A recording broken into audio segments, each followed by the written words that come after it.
আমার নবীর ইতিহাসই জানে না। বিশ্বনবীর প্রথম বিয়েটা ছিল 25 বছরের বয়সে। কত বছর? ওনার বয়স ছিল 25। বিয়ে করেছেন সাইয়্যিদাতুনা খাদিজাকে, ওনার বয়স ছিল তখন। বিশ্বনবী তাগড়া যুবক, 25 বছর বয়স। কেমন যুবক? যিনি মক্কার সবচেয়ে বড় কুস্তিগিরকে ডান হাতে তুলে মাটির মধ্যে 3টা আছাড় মেরেছেন। বিশ্বনবী বলতেন, আমার হাতে 40 জন জান্নাতি লোকের শক্তি দিয়েছে কে? ওই শক্তিশালী পুরুষরা।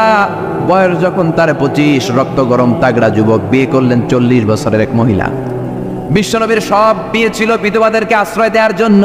একটা মাত্র বিয়ে ছাড়া, সেটাও আকাশের উপর থেকে বিয়ে পড়িয়েছে কে? জান্নাতি রেশমের কাপড়ের মধ্যে আয়েশার চেহারা এনে জিব্রাইল বললেন, মেয়েটারে কেমন লাগে? নবী বললেন, ভালো লাগে।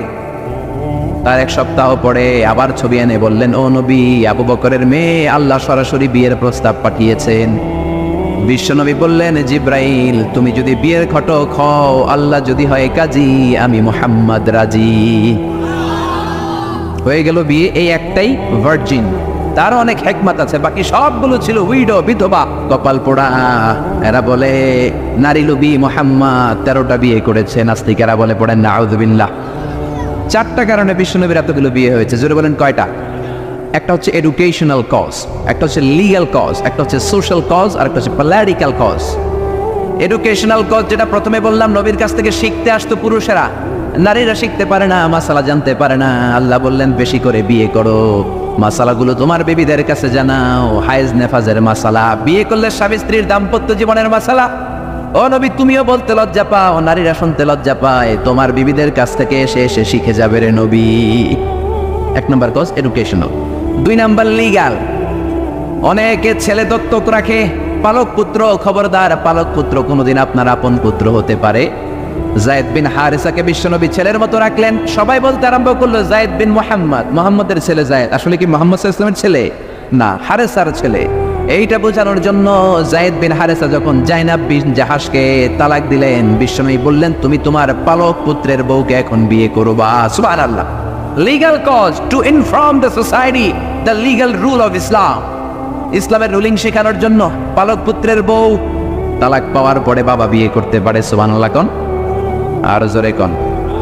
2টা গেল। 3 নম্বর সোশ্যাল কারণে আমার নবী ছিলেন সামাজিক। সামাজিকতার বন্ধনকে শক্ত করার জন্য কিছু বিয়ে করলেন। কেমন? বিশ্বনবীর রাইট হ্যান্ড, ডান হাত ছিল আবু বকর। আল্লাহ বললেন, তোমার যেহেতু ডান হাত, বিয়েটা করলে তো আরো শক্ত হবে ডান হাত, ঠিক কিনা? আবু বকরের মেয়ের সাথে বিয়ে। বিশ্বনবীর লেফট হ্যান্ড, বা হাত ছিল ওমর। ওমরের এক বউ হাফসারে বিয়ে করলেন, এও তালাক খাওয়া। ডান হাত বাম হাত, এই যে সোশ্যাল কারণে বিশ্বনবী বিয়ে করলেন। 4 খলিফা। 4 খলিফার প্রথম 2 জন বিশ্বনবীর শ্বশুর, পরের 2 জন বিশ্বনবীর জামাই। সুবহানাল্লাহ। বাড়িতে যেয়ে বললেন, আল্লাহু আকবার। আবু বকর সাইয়েদনা ওমর বিশ্বনবীর শ্বশুর, আর ওসমানকে দিলেন 2 মেয়ে, আলীরে দিলেন 1 মেয়ে। আল্লাহু আকবার। এই সোশ্যাল কারণে বিশ্বনবীর বিয়ের সংখ্যা বেড়েছে। সর্বশেষ হচ্ছে পলিটিক্যাল, রাজনৈতিক কারণে। কি রাজনৈতিক কারণ? বনুল মুস্তালাকে বিশ্বনবী যুদ্ধ করলেন। যুদ্ধ করার পর বনুল মুস্তালাকের লিডারের নাম ছিল হারিস বিন মেরার। হারিস বিন মেরারের একটা মেয়ে ছিল, তার নাম ছিল জুয়াইরিয়া বিনতুল হারিস। বিশ্বনবীর 11টা বউ, 2টা ছিল দাসী। প্রথম বউ হচ্ছে খাদিজা বিনতে খুয়াইলিদ, এরপর আয়েশা বিনতে আবি বকর, হাফসা বিনতে ওমর, জাইনাব নামে 2 বউ, জাইনাব বিনতে জাহাশ, জাইনাব বিনতে খুজাইমা, মাইমুনা বিনতুল হারিস, জুয়াইরিয়া বিনতুল হারিস, সাউদা বিনতে জামাআ, সাফিয়া বিনতে হুয়াই ইবনে আখতাব, উম্মে হাবিবা, রামলা বিনতে আবি সুফিয়ান, উম্মে সালামা বিনতে আবি উমাইয়া। এই 11 জন বউ। সুবহানাল্লাহ পড়ে।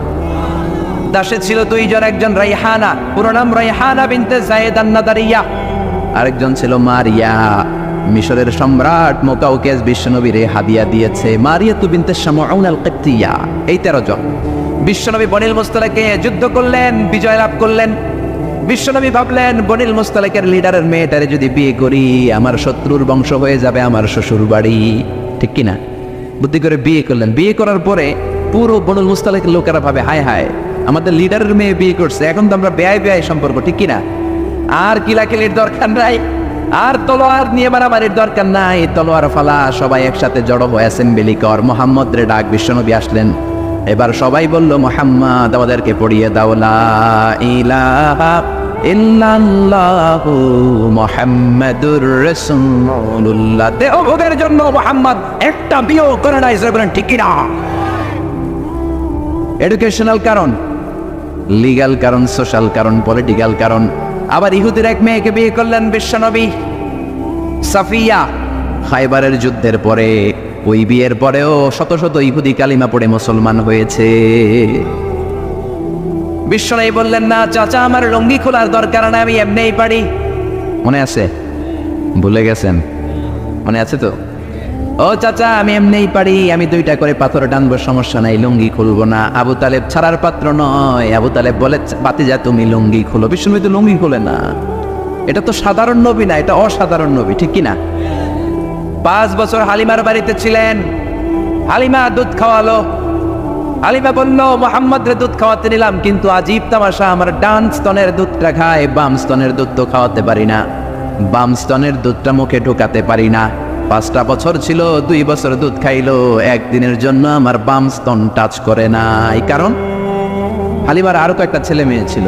উনাইসা নামে এক মেয়ে ছিল, সাইমা নামে আরেক মেয়ে, আব্দুল্লাহ নামে এক ছেলে। এরাও দুধের বাচ্চা ছিল।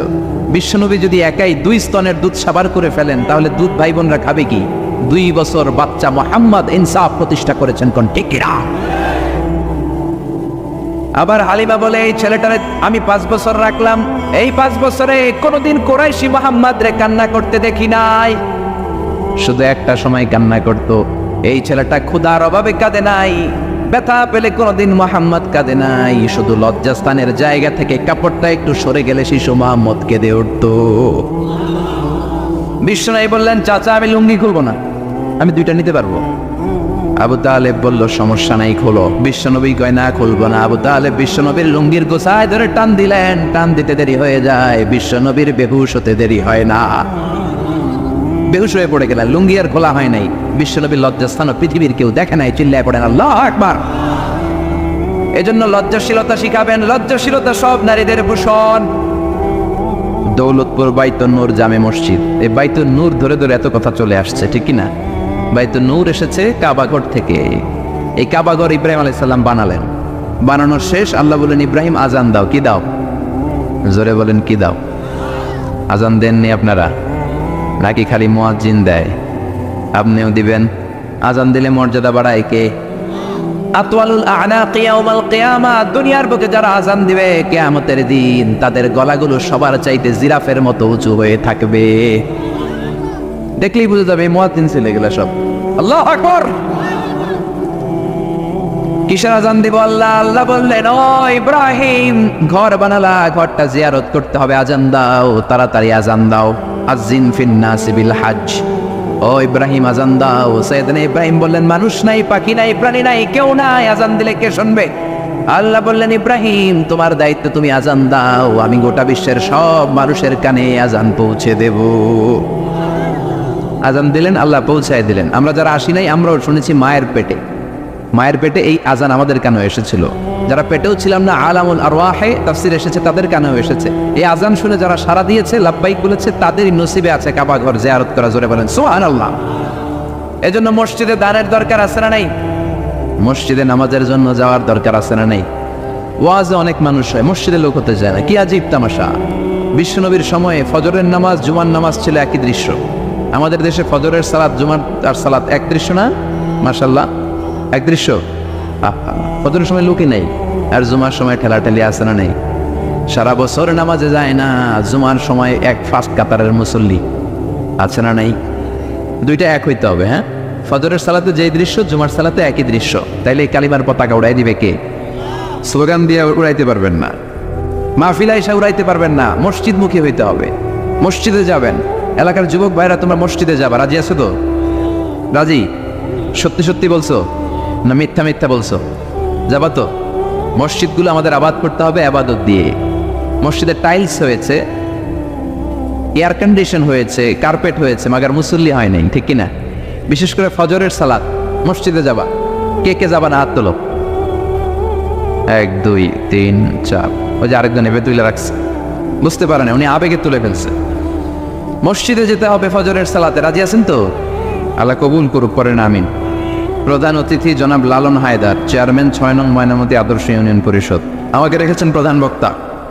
বিশেষ বক্তা হচ্ছে মাওলানা ফেরদৌসুর রহমান নুরুল আলম সাহেব। যারাই কথা বললেন, আল্লাহ কবুল করুক, পড়েন আমিন। আর সভাপতি আলহাজ মাহমুদ সাদেক সাহেব, উনি আসছে। উনি অসুস্থ, আমিও অসুস্থ হয়ে গেলে ভালোই তো। পরিচালনায় হযরত মোহাম্মদ শাহ আলম, ও ছেলে আসছে, মাশাআল্লাহ, আল্লাহ কবুল করুক, পড়েন আমিন। শাহ আলম আনসারী, আল্লাহ সবাইকে কবুল করুক। আমরা এখনই কোরআন থেকে সরাসরি কথা শুনবো। আমি আসলে খুব ক্লান্ত। গতকাল প্রোগ্রাম ছিল আমার রাজশাহী, রাজা নাই শাহী নাই তবু রাজশাহী, মতিঝিলে মতি নাই আছে শুধু ঝিল, ঠিক কিনা? তো রাজশাহীতে গেলাম প্লেনে, আসলামও প্লেনে। রাজশাহী থেকে ঢাকা আসছি 40 মিনিটে, কিন্তু ঢাকা থেকে কুমিল্লায় আসছি মাশাআল্লাহ 8 ঘন্টায়, কারণ ডিজিটাল বাংলাদেশ, ঠিক কিনা? রাস্তায় রাস্তায় খন্দক, খানা খন্দক, ভাঙ্গাচুরা, এইদিকে একটা বানায় ওইদিকে ভাঙ্গা পড়ে, ওইদিকে বানায় ওইদিকে ভাঙ্গা পড়ে। আর রিক্সাওয়ালা গাড়ি গালাজ আছে না নাই? একটা মন্ত্রীরাও ছাড়ে না, পুলিশে স্যালুট দেয়, রিক্সাওয়ালারা গালি দেয়, ঠিক কিনা? আবার মাঝে মাঝে ব্রিজ ভাঙে, কারণ ব্রিজের ভিতরে রড নাই, আছে কি? ওরে আল্লাহ, এগরে দিবেন ও বাস, বোর্ড সাইডে এলে কি দিবেন? আর যদি জনগণের জন্য কাজ করে বুকে মিলাই নেবেন, রাজি আছি না নাই?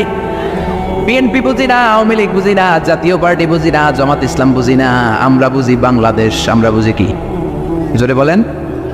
এই দেশের নেতারা একদল আরেক দলের গালি দেয়, তুই ভারতপন্থী, ওইটা আবার গালি দেয়, তুই পাকিস্তানপন্থী। তো এরা হইলো ভারতপন্থী, এরা পাকিস্তানপন্থী, তো বাংলাদেশপন্থী এরা।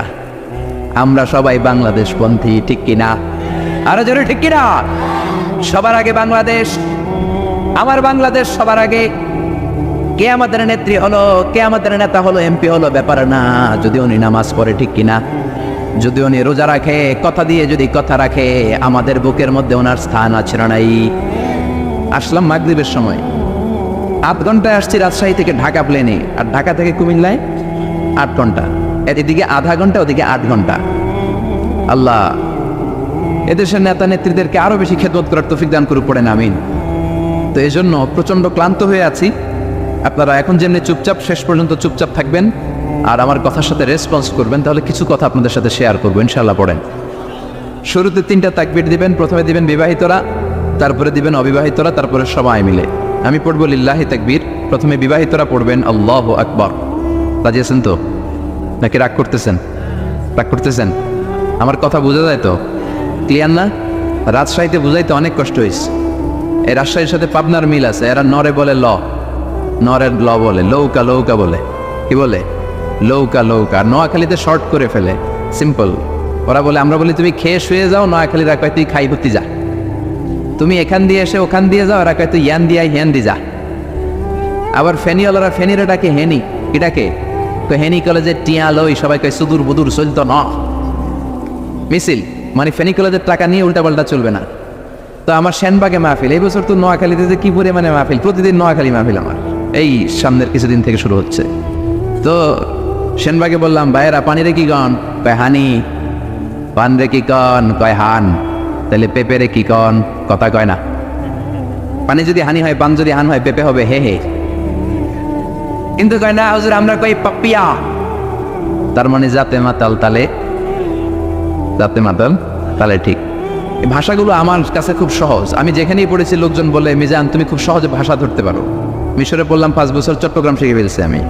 দারুন্নাতে ছিলাম, বরিশালের ভাষা শিখছি। বাসার পাশে এক নোয়াখালীর খালাম্মা আছে, এর থেকে নোয়াখালীর শিখছি। আমার আম্মারে জানলাতে একদিন বলতেছে, আহারি আফা কইন বুঝিনি কেন?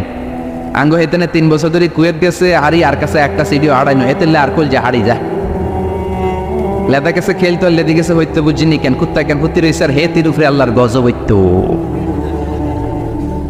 মহিলাদের মধ্যে এই স্বভাবটা আছে, কিছু হইলে হেতুর উপরে আল্লাহ ঠেড়া হইতো, লানত হইতো, গজব হইতো, আছে না নাই? এজন্য বিশ্বনবী বললেন, নারীরা 2 কারণে জাহান্নামে যাবে বেশি। এক হলো তাকফুরনাল আশিরা, তুকসিরনাল লানা, স্বামীর না শুকরি করো আর বেশি বেশি লানত দাও। দেয় কি দেয় না? নারীরা লানত দেয় কি দেয় না? এই ভাষার ডাইভার্সিটি যে কত মজা। চট্টগ্রামের ভাষাটা খুব কঠিন। আমরা প্রাইমারি স্কুলে পড়াই বাচ্চাদেরকে, পড়ো ডিওজি ডগ মানে কুকুর, এরা পড়ায় পড়ো ডিওজি ডগ মানে হত্যা। ডগ মানে কি?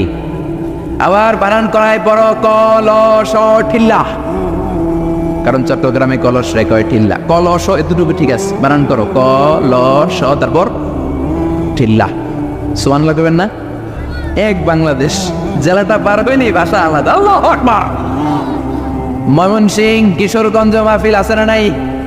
ওইখানে গেলে কথা বোঝা যায় না, সব খ, এরা বলে ক। একজনকে হুজুর কবর দেখবাম, কবর টিভি সারুন। আমি বললাম কার কবর? জিয়াউর রহমানের কবর না বঙ্গবন্ধুর কবর? কয় হুজুর রাত 8টার কবর। আসলে শব্দটা কবর নাকি খবর? সিলেটিরা পুরা উল্টা, এরা এগমক দিয়ে কি লাইলো কবে রয় না, খালি খ। আমি কাতার যাচ্ছি, সিলেটে এক লোক পড়ছে, আমার শুরু করছে আপনার বাড়ি খনখানো, খনখানো পড়ালেখা করছইন, কয় আমি এইখানো দাঁড়াবো, তুই খিতা করবি খর। সুবহানাল্লাহ বলবেন না? এইভাবে এক এক জেলার এক এক রকম। নরসিংদীর রায়পুরাতে গেলাম, আমার ভাইয়েরা রায়পুরা বলতে পারে না, রে কয় ল, রায়পুরা রে কয় লাইপুরা, লাইপুরা লাতা মুরগি দিয়ে লাইতের বেলা কাইয়া লেলেন দেয় পড়ছি। সাতমানি ও যত র পাবে ওটা বলবি কি। এরপর বরিশালে গেলে ক বলতে পারে না। দারুন্নাতে পড়াশোনা করলাম 7 বছর, আল্লাহ দারুন্নাতের সব শিক্ষককে তুমি কবুল করে নাও, ছাত্রদেরকে কবুল করে নাও। আসলে আলেম গড়ার মার্কাস, এলেম আমল আছে। কেউ যদি বলে হুজুর ছাত্র কই দিব, এক কথা আমি বলি দারুন্নাতে দেন। 7 বছর আমি পড়েছি, আমার রক্ত মাংস মিশে আছে দারুন্নাতের সাথে। প্রিন্সিপাল হযরতুল আল্লামা আফম আবু বকর সিদ্দিক আমার মাথার তাজ, হুজুর শুদ্ধ ভাষায় কথা বলেন, কিন্তু মাঝে মাঝে বরিশালের ভাষাতে আমাদের সাথে কথা বলতেন। এত চমৎকার বরিশালের ভাষা, মনু এই বিলে করলে কি হইবে, এরকম ডেকে ডেকে বলতো। আর কথায় কথায় এরা বলে মনু, ক বলতে পারে না বরিশালের ভাইয়েরা, কয়রে বলে হ, টাকারে কি বলে টাহা। কয় মুই 20 টাকার কাম করছি, মোরে 15 টাকা দিলে কেন, এমনকি 5 টাকা দেবা না, মূল্য ঠাবাটাবি বাজাবা মনু। এই ভাষার ব্যতিক্রম কোরআনের মধ্যেও আছে। আমরা পড়ি মালিকি ইয়াউমিদ্দিন, অনেক জায়গায় পড়ে মালিকি ইয়াউমিদ্দিন। আমরা পড়ি সিরাতাল মুস্তাকিম, অনেক জায়গায় সিরাতাল মুস্তাকিম। আমরা পড়ি কাইফা নৌশিরুহা, আরেক জায়গায় কাইফা নৌশিজুহা। পার্থক্য আছে না নেই? এজন্য ভাষার সৌন্দর্য আল্লাহর দেয়া। আমার কথা বুঝতেছেন তো? আচ্ছা, 3টা তাকবীর দেব। প্রথমে বিবাহিতরা, এরপর অবিবাহিত, এরপরে সবাই মিলে। রাজি আছেন না? কষ্ট হবে? আচ্ছা, শুরুতে বিবাহিতরা। আমি পড়বো লিল্লাহি তাকবীর, আপনারা বলবেন আল্লাহু আকবার। বিবাহিতদেরকে আপনার আঞ্চলিক ভাষায় কি বলেন? বিয়াতা। আর অবিবাহিত আবিয়াতা। বিয়াতা বানাম আবিয়াতা। বিয়াতারা রেডি হন। আমি লিল্লাহি তাকবীর বললে আল্লাহু আকবার বলবেন। বিয়াতারা রেডি? রেডি? এরা যে রেডি এটাও কইতে পারে না। রেডি? বিয়াতারা তাকবীর দেন। লিল্লাহি তাকবীর। জোন নাই, রোজা রাখছিল আজকে, নফল রোজা। এবার আবিয়াতারা। বিয়াতাদেরকে হারায় দেওয়ার দরকার আছে না নাই? হারাই দেওয়া যাবে তো? লিল্লাহি তাকবীর। একেবারে একেবারে হোয়াইট ওয়াশ নাকি বাংলা ওয়াশ? আর সবাই মিলে দেন 3টা, সবাই মিলে 3টা দেন, যাতে প্যান্ডেল কাঁপে। আমি দেখবো কাঁপে কিনা। 1 নাম্বার লিল্লাহি তাকবীর। এই যে কাঁপতেছে, আপনি নাড়া দিচ্ছেন শরীরটা এমনি, আপনার শরীরটা নাড়া দেওয়াতে আল্লাহু আকবার কে যে নাড়াটা দিছে, ওই ধাক্কাতেই কেঁপে গেছে। নাড়া দেওয়া যাবে না। আপনি স্ট্রেট বসে থাকেন, শুধু আপনার মুখ নড়বে, নাড়া দিয়ে না। এবার জোরে তাকবীর দিয়ে বুঝতে প্যান্ডেল কেঁপে যায়। লিল্লাহি তাকবীর। হ্যাঁ, এবার কাঁপতেছে, মাশাআল্লাহ। আরেকটা দেই, লিল্লাহি তাকবীর। আমি খুতবার শুরুতে একটা আয়াত তেলাওয়াত করেছি। আয়াতটা হচ্ছে সূরাতুল মুলকের। কোন সূরা? সবাই বলেন নাই কোন সূরা? আমি সব জায়গায় বলি যে এটা ক্লাস, তাফসীর মাহফিলটা কি আদান প্রদান হবে, প্রশ্ন উত্তর, প্রশ্ন উত্তর। রাজি আছেন তো? উত্তর না দিলে কথা হবে না, উত্তর দিলেই আমার কথা সুন্দর হবে, ঠিক কি না? আর বোঝার চেষ্টা করতে হবে প্রাণের ভাইয়েরা আমার, বুঝতে হবে আমলের নিয়তে। ইখলাসটা বড় জরুরি। অনেক প্রধান বক্তা কিয়ামতের দিন জাহান্নামে যাবে, অনেক দানশীল ব্যক্তি জাহান্নামে যাবে, অনেক শহীদ ফি সাবিলিল্লাহ জাহান্নামে যাবে। সহিহ হাদিস। প্রধান বক্তা বলবে, আল্লাহ বাংলাদেশের এমন কোন জেলা নাই যেই জেলায় আমি কোরআনের দাওয়াত নিয়ে যাই নাই। আল্লাহ বলবেন, না না, তুমি দাওয়াত নিয়ে গিয়েছো যেন লোকেরা তোমার নামে তাকবীর দেয়, এই জন্য। আমার ভয় তোর অন্তরে ছিল না, তুই জাহান্নামে যা, go to the hell fire. এক লাথি মেরে প্রধান বক্তারা জাহান্নামে পাঠাবে। ওই রকম প্রধান বক্তা আল্লাহ তুমি আমাদেরকে বানিও না, বলে না আমিন। অনেক দানশীল জাহান্নামী হবে। আল্লাহ বলবেন তুইও জাহান্নামে যা। দানশীল বলবে, আল্লাহ আমার এলাকায় যত মসজিদ আছে সবগুলো আমি বানাইছি। আল্লাহ বলবেন কথা ঠিক, কিন্তু তুমি বানিয়েছো তোমার দানবীর বলবে। এই জন্য দানশীল, দ্য বিজনেস ম্যাগনেট, হাতেন তাই উপাধি তোমাকে দিবে। এই জন্য তো হাতেন তাই উপাধি তো দুনিয়াতে তুমি পেয়েছে, আমার কাছে কি চাও? আমার কাছে তোমার জন্য কিচ্ছু নাই, go to the hell fire, জাহান্নামে যাও। সবচেয়ে ভয়ঙ্কর হলো শহীদ ফি সাবিলিল্লাহ, জাহান্নামে যাবে, আল্লাহর রাস্তায় যুদ্ধ করে দেহের তাজা রক্ত বিলিয়ে শহীদ হয়েছে, তারাও জাহান্নামে। সবাই না, যাদের ইখলাস নাই। শহীদ বলবে আল্লাহ আমি কেন জাহান্নামে? আল্লাহ বলবে তুইও যা। আল্লাহ আমার দেহের তাজা রক্ত বিলিয়ে দে, তোমার কালিমার পতাকা গেড়েছি, আমি কেন জাহান্নামে যাব? আমার তো জান্নাত পাওয়া দরকার। আল্লাহ বলবেন না না, তুমি যুদ্ধ করেছো যাতে লোকেরা তোমাকে বীর বলে, বীর।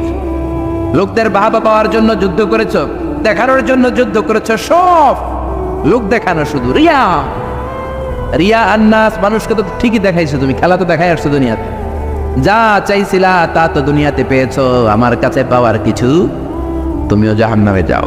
আমরা কি ওই শ্রেণীর লোক হতে চাই? এজন্য অন্তরে ইখলাসের দরকার আছে না নাই? কে ওয়াজ করলো? হুজুরের কণ্ঠ কেমন, দেখতে কেমন, হুজুর গরম করতে পারে কিনা, ওয়াজ জমাইতে পারে কিনা, এরকম টেন্ডেন্সি আছে না নাই? অনেক জায়গায় গেলে হুজুর ওয়াজ জমাইতে হবে। আরে ভাই ওয়াজ আবার জমাই কেমনি? আমি তো কোরআন থেকে কথা বলবো, আপনারা শুনবেন, নোট করে নেবেন, আমলের চেষ্টা করবেন, এটাই তো, ঠিকই না? আবার বলে হুজুর ঠান্ডা ওয়াজ এই জ্ঞানে চলে না, গরম ওয়াজ দিবেন, গরম। এগুলোর একটার মধ্যে ব্যক্তিগত জীবনে আমল নাই, ঠিক কিনা? ওয়াজ হবে আল্লাহর সন্তুষ্টির জন্য, বিশ্বনবীর শেখানো পন্থায়। মনের মধ্যে দরদ থাকবে, যাদেরকে বলছেন দরদ নিয়ে বলবেন, দরদ নিয়ে শুনবেন। অন্তর থেকে কথা বললে ওই কথা মানুষের অন্তরে যে লাগে, মুখ দিয়ে বললে শুধু কানে লাগে, ঠিক কিনা? আমরা অন্তর থেকে বলার চেষ্টা করব, অন্তরে লাগানোর চেষ্টা করবো, আর আমলের চেষ্টা করব, জীবনটা যাতে পরিবর্তন হয়। প্রতি শীতে কত মাহফিল, একদিন আমার 2 মাহফিল আছে। এবছর শুরু করছি ফজরের পর থেকে, ফজরের পরে মাহফিল আছে, জোহরের পরে আছে, বাদ মাগরিব আছে, বাদ এশা আছে, বিভিন্ন সময়ে মাহফিল। তার মানে এক একটা গ্রামে শুধু তাফসীর প্রোগ্রাম আর তাফসীর প্রোগ্রাম। সবগুলো তো আল্লামা হয়ে যাওয়ার কথা, কিন্তু হয় না কেন? ইখলাস নাই, শিখার জন্য আসে না। আপনি শিখেন, নোট করেন, জীবনটারে পরিবর্তন করে দিবে কে? সবাই শিখতে রাজি আছেন তো? আসেন আমরা সূরাতুল মুলকের তাফসীর শুনি। সূরাতুল মুলক 29 পারার প্রথম সূরা। কত পারা? আয়াত 30টা। কয়টা? মাক্কি সূরা। মাক্কি না মাদানী? রুকু 2টা। জোরে বলেন কয়টা? এটা অনেক বরকতের সূরা, অনেক বরকত। বিষ্ণুই বলেছেন মানিআতুন মিন আযাবিল কবর। মুস্তাদরাকুল হাকিমের হাদিস, বিশ্বনবী বলেন আল মানিআতু মিন আযাবিল কবর ইন্না ফিল কুরআনি সূরা। কোরআনে একটা সূরা আছে যেটা কবরের আযাব থেকে বাঁচিয়ে দেয়। সুবহানাল্লাহ, বাড়িতে যেয়ে বলবেন আল মানিআতু মিন আযাবিল কবর, কবরের আযাব থেকে বাঁচায়। কবরের আযাব থেকে বাঁচার দরকার আছে না নাই? নাকি আমরা কেউ কবরে যাব না? দাদা গেছে, বাবা গেছে, আপনাকেও যেতে হবে, ঠিক কিনা? কিন্তু আমাদের লাইফস্টাইল দেখলে মনে হয় না যে আমরা কবরে যাব। খালি আমার আমার বলি, বুক ফুলায় বলি এটা আমার, আমার হুন্ডা, আমার গাড়ি, ওটা আলামু, ঠিক কিনা? খালি বড়াই করি, সাহস দেখাই, বেটাগিরি দেখাই। তোর চেয়েও বড় বেটা ছিল কি ছিল না? নমরুদ গোটা বিশ্বের বাদশা ছিল, একদিনের জন্য একটা হাসি দেয়া লাগে নাই, সর্দি হয় নাই, জ্বর হয় না, এত ভালো ভালো খাবার খাইতো। ওই নমরুদ চিৎপটাং, ঠিক কিনা? ওই ফেরাউন চিৎপটাং, আর তুমি কোন সলিমুদ্দি আর কলিমুদ্দি? এই জন্য কবরে যেতে হবে। এইটা আমার, ওইটা আমার, সব আমার, সব আমি খামু, সব আমি খামু। পেট হইছে দূরে, সব খাইবো, কপাল পোড়া। আমার আমার বলবেন না। জিজ্ঞেস যদি করি ভাই বাড়িটা কার? কয় আমার বাড়ি। বুক ফুলায় কয় আমার বাড়ি, 3 তলা বাড়ি, ঘুষের টাকা দিয়া বানাইছি, আছে না নাই? আমার বাড়ি আমার, আমার গাড়ি। কেমন করে তোমার বাড়ি? তোমার বাবাও যখন এই বাড়িতে থাকতো সেও বলতো এটা আমার বাড়ি, তোমার দাদাও যখন থাকতো সেও বলতো আমার বাড়ি, তোমার দাদার দাদার দাদাও যখন এই বাড়িতে থাকতো সেও বলতো এটা আমার বাড়ি, ঠিক কিনা? আপনি মরে যান, আপনার ছেলে যখন থাকবে, কেউ যখন জিজ্ঞেস করবে ভাই সাহেব বাড়িটা কার? বলবে আমার। বলবে না? বলবে না? নাকি কইবা আমার দাদার বাড়ি? কে বলে? এরপর আপনার নাতির নাতির নাতিও যখন এই বাড়িটাতে থাকবে, যখন সবাই জিজ্ঞেস করবে বাড়িটা কার, বলবে আমার বাড়ি। পরের জায়গা পরের বাড়ি, ঘর বাঁধিয়ায় আমি রই, আমি তো সেই ঘরের মালিক নই, ঠিক কিনা? আমি এই ঘরের মালিক না, সবকিছুর মালিক কে? এজন্য কবরে আমাদের যেতে হবে, কবরের প্রিপারেশন নিতে হবে। বিশ্বনবী বললেন মানিআতুন মিন আযাবিল কবর। এই সূরাতুল মুলক যে প্রতিদিন তেলাওয়াত করবে তাকে কবরের আযাব থেকে বাঁচাবে কে? এবার তিরমিজির একটা হাদিস শুনেন। তিরমিজির বিশ্বনবী বললেন শাফাআত লি সাহিবিহা। এই সূরার তেলাওয়াতকারীর জন্য কিয়ামতের দিন সুপারিশ করবে। খুশি না বেজার? ও মিয়া, কোরআন যদি আল্লাহর কাছে কারোর জন্য সুপারিশ করে, ওই সুপারিশ আল্লাহ ফেলতে পারবে নাকি? প্রধানমন্ত্রী শেখ হাসিনার কাছে যদি অর্থমন্ত্রী সুপারিশ করে কারোর জন্য ফেলতে পারবে? পররাষ্ট্রমন্ত্রী যদি অনারেবল প্রাইম মিনিস্টার শেখ হাসিনার কাছে সুপারিশ করে ফেলতে পারবে? কারণ পররাষ্ট্রমন্ত্রীর সুপারিশ, অর্থমন্ত্রীর সুপারিশ। তেমনি কোরআন যদি সুপারিশ করে, ওই সুপারিশ আল্লাহ ফেলবে না, ঠিক কি না? সহিহুল জামেতে আরেকটা হাদিস এসেছে, বিশ্বনবী বলেন খাসামাত আন সাহিবিহা, এই সূরাটা কিয়ামতের দিন আল্লাহর সাথে তর্ক করবে, ঝগড়া করবে, ডিবেট করবে। আল্লাহর সাথে তর্ক, কত সাহস! কি নিয়ে তর্ক বলবে আল্লাহ? যতক্ষণ না তুমি এই সূরার তেলাওয়াতকারীকে জান্নাতে না ঢুকাবা, আমি তর্ক করতেই থাকবো। আল্লাহু আকবার। হাত্তা দাখালাহুল্লাহুল জান্নাতা, যতক্ষণ আল্লাহ তাআলা জান্নাত না দেয় ততক্ষণ পর্যন্ত এই সূরাটা ঝগড়া করবে। আবার বিশ্বনবী বলতেন মান ক্বারা বিহা ফি লাইলাতিন ফাকাদ আকসারা ওয়া আতাবা, যে ব্যক্তি রাত্রে বেলা এই সূরাতুল মুলক তেলাওয়াত করে ঘুমাবে, সারা রাত কোরআন তেলাওয়াতের সওয়াব তার আমলনামায় দিবে কে? এজন্য বিশ্বনবী বলতেন আমি চাই আমার প্রতিটা উম্মতের হৃদয়ে এই সূরাটা গাঁথা থাক। আমি চাই আমার প্রতিটা উম্মতের কলিজার ভিতর এই সূরাটা মুখস্থ থাক। মুখস্থ করতে রাজি আছি না নাই? আয়াত মাত্র 30টা, সবাই বলেন কয়টা? এক মাসে কয়দিন? প্রতিদিন এক আয়াত করে মুখস্থ করলে লাগবে কয়দিন? এক মাসে মুখস্থ হয়ে যাবে। করবেন নি? করবেন? এটা আপনাদের বাড়ির কাজ। এটা কি? হোমওয়ার্ক। যেহেতু ক্লাস, বাড়ির কাজ দেওয়ার দরকার আছে না নাই? মুখস্থ করে ইমাম সাহেবের কাছে যাবেন, আজহারি হুজুর বাড়ির কাজ দিয়েছে, বাড়ির কাজ দেন। আমার সূরাতুল মুলক মুখস্থ হয়েছে, আপনি শোনেন। পড়বেন তো? মা বোনেরা, আপনাদের যাদের কানে আমার মাইকের আওয়াজ যায়, সূরাতুল মুলক মুখস্থ করবেন, নিজেরা পড়বেন, বাচ্চাকে শোনাবেন। কত সুন্দর হতে পারে আপনার ফ্যামিলিটা। ছেলে বলবে মা আমার 5 আয়াত মুখস্থ হয়েছে, তুমি কদ্দুর আগাইলা? মা বলবে আমার হয়েছে 7 আয়াত। বাবা বলবে আমি তো চাকরির কারণে পারি নাই, আমি করছি মাত্র 2 আয়াত। এরকম ফ্যামিলি চাই কি চাই না? চাই কি চাই না? এই সূরাটা এত বরকতের সূরা, সূরা আপনার চোখ খুলে দিবে। দিস সূরা is an eye opener for you. আপনার চোখ খুলে দিবে, আপনার ঘুমন্ত বিবেককে জাগিয়ে তুলবে, আপনার চিন্তার জগতে আলোড়ন সৃষ্টি করবে। একদল কপাল পোড়া আছে, উল্লুক্কা পাঠা, এগুলো হচ্ছে নাস্তিক। আমরা আল্লাহরে বিশ্বাস করি, আমরা আস্তিক। যারা বিশ্বাস করে না তারা কি? এরা কে? আমরা আল্লাহরে বিশ্বাস করি না, আমরা অনেক জ্ঞানী। মাথার মধ্যে সাদে মাল্লাই, মানে মাথায় চুল নাই। যত শিক্ষাবিদ দেখবেন একটার মাথাও চুল নাই, ঠিক কিনা? স্রষ্টারে গালি দিতে দিতে চুল হারাইছে, ঠিক কিনা? এরা বলে আমরা আল্লাহরে মানি না, কারণ আনসিন ইজ নাথিং, যেটা দেখি না ওটা বিশ্বাস করি না। বলে না? কপাল পোড়া, মিথ্যাবাদী। অনেক কিছু দেখে না কিন্তু বিশ্বাস করে। Do you see the air in the atmosphere? ভূমণ্ডলে যে বাতাস, বাতাস আপনি দেখেন? জোরে বলেন। So why do you believe on that? তাহলে বিশ্বাস করো কেন? Do you see the bad headache someone feel? একজন বলতেছে হুজুর মাথাটা ছিঁড়ে যায়, ফু দিয়ে দোয়া পড়ে দেন, মাথার ব্যথায় মরে যায়। ওই ব্যাটার যে মাথায় ব্যথা দেখা যায়, কিন্তু মাথায় ব্যথায় বিশ্বাস করি কি করি না? আমরা অনেক কিছু দেখি না কিন্তু বিশ্বাস করি, ঠিক কিনা? আল্লাহরে তুই দেখবি কেমনে? তুই তো নিজেরাই দেখোস নাই। আপনি কি আপনার চোখ দেখেন আয়নার সাহায্য ছাড়া? এই যে আমি তাকিয়ে আছি, আমার চোখটা আমি দেখি। আপনি কি আপনার পিঠ দেখেন আয়নার সাহায্য ছাড়া? আরে আয়না রাখলেও তো পিঠ দেখতে গেলে ঘাড় ভেঙে যাবে। কথা বলেন। কেমন করে তুমি আল্লাহরে দেখবা? আল্লাহ বলেন আমারে দেখা যায় না, আমার সৃষ্টির দিকে তাকা, আমার পাহাড়ের দিকে তাকা, ঝর্ণার দিকে তাকা। ঝর্ণা ঝর্ণা ঝর্ণা রে, বলনা বলনা বলনা রে, কার বিরহে পাগল পাড়া তুই, কার মিলনে ফুল ফসলে ভরা রে তোর দুকুল ভুই, কার মিলনে ফুল ফসলে ভরা রে তোর দুকুল ভুই। ঝর্ণা ঝর্ণা ঝর্ণা রে, বলনা বলনা বলনা রে, কার বিরহে পাগল পাড়া তুই। সুবহানাল্লাহ। ঝর্ণার দিকে তাকান, ঝর্ণার মালিক আছে না নাই? সাগরের দিকে তাকান, বুঝতে পারবেন আল্লাহ আছে না নাই? আকাশের দিকে তাকান, আকাশের মালিকরে খুঁজে পাবেন। এজন্য আল্লাহ বললেন গোলাম আমার সৃষ্টির দিকে তাকা, আমার সৃষ্টি নৈপুণ্যের দিকে নজর করে দেখ, আমি আছি। If someone sees something very carefully, he must find his God. He must find someone is controlling everything. অবশ্যই সে পাবে যে একজন সব নিয়ন্ত্রণ করে। কুফানগরীতে এরকম একজন নাস্তিক ছিল, কয় আমি আল্লাহরে মানি না।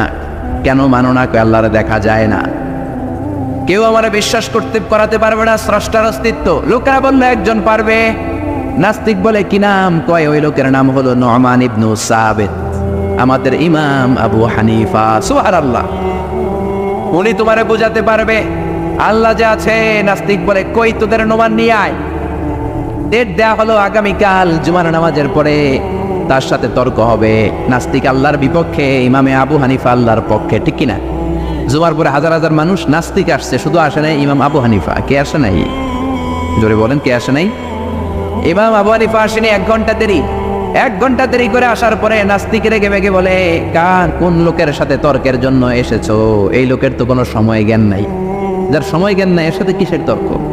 সাইয়েদনা ইমাম আবু হানিফা বলে, ইনদি উযুর, আই হ্যাভ এক্সকিউজ, আমার উযুর আছে। কি উযুর? কি উযুর আপনার? দেরি করলেন কেন? সাইয়েদনা ইমাম আবু হানিফা বললেন, আমি ঘর থেকে বের হলে একটা নদী পড়ে, ওই নদীটা পার হয়ে আসতে হয়। নদীর সামনে গেলাম, আগে আগেই বের হয়েছি, কিন্তু নদীর সামনে কোনো নৌকা নাই, মানুষ নাই, মাঝি নাই, কিভাবে আসব? তাকিয়ে দেখলাম বিশাল বড় একটা গাছ। হঠাৎ করে দেখলাম এমনি এমনি গাছটা 2 ভাগ হলো। হঠাৎ করে এমনি এমনি গাছের ভেতর থেকে তক্তা বের হলো। এমনি এমনি তক্তাগুলো জোড়া লেগে নৌকা হলো। এমনি এমনি নৌকাটা আমার সামনে চলে আসলো, কোনো মাঝি নাই। উঠে বসলাম, মাঝি ছাড়া নৌকাটা এমনি এমনি সা করে টান মেরে আমার ওই পারে নিয়ে গেল। নাস্তিক কয়, তগো ইমাম ডাইল খাইছে। কি খাইছে? মাথা ঠিক নাই, কি বলে? এমনি এমনি নৌকা হয় নাকি? এমনি এমনি তক্তা হয় নাকি? কোন মিস্ত্রি ছাড়া গাছ কাটে নাকি? সাইয়েদনা ইমাম আবু হানিফা বললেন, এই তো লাইনে আসছেন। এমনি এমনি গাছ কেটে তক্তা হয় না, এমনি এমনি করাত ছাড়া গাছ কাটে না, এমনি এমনি মাঝি ছাড়া নৌকা চলে না। তাহলে পৃথিবীটা কেমন করে এমনি এমনি চলে? কেমন করে আকাশ হলো? কেমন করে সাগর হলো? কেমন করে নবমণ্ডল ভূমণ্ডল হলো? এমনি এমনি। যুক্তি আছে না নাই? এবার নাস্তিক কয়, খাইছে, এটা তো ভাবি নাই। এই ছোট্ট জিনিসটা আমি মানি না। এমনি এমনি গাছ হবে, তক্তা হবে, নৌকা হবে, মাঝি ছাড়া নৌকা চলবে, এমনি এমনি আমি মানি না। কিন্তু নবমণ্ডল এমনি এমনি হলো, বিগ ব্যাং থিওরি এমনি এমনি হলো, সুপারনোভা এমনি এমনি হলো, ব্ল্যাক হোল গ্যালাক্সি এমনি এমনি হলো। এটা কেমন করে মানে? মাথার মধ্যে ঘুরপাক খাচ্ছে, চিন্তার জগতে নাড়া পড়েছে। হঠাৎ ভেবে দেখে, আমার তো আস্তিক হওয়া ছাড়া আর কোনো উপায় নেই।